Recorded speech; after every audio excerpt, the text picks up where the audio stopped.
So let's talk real quick about how to, when you're catching the wave, obviously usually when you're paddling, your stance is more or less parallel with your toes pointed forward, both feet standing side to side.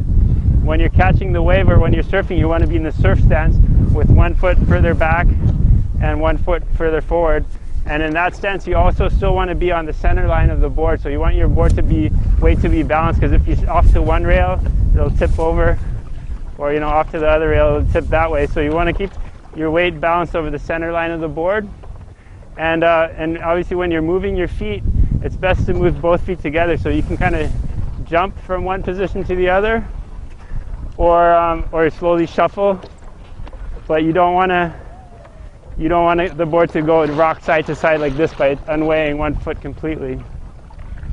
So usually, like if you're on the wave really early and it's still slopey, you can kind of stay in the surf stance until you're on the wave, and then after you catch the wave, then switch into the surf stance.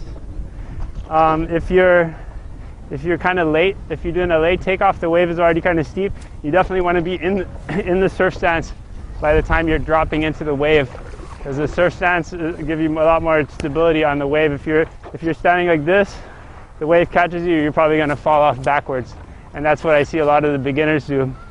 They catch the wave with their feet parallel, and then they lose their balance and fall backwards as soon as the board accelerates.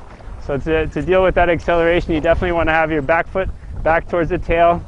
It'll also keep the nose from curling. So that's an important thing, moving from parallel stance to the surf stance. All right.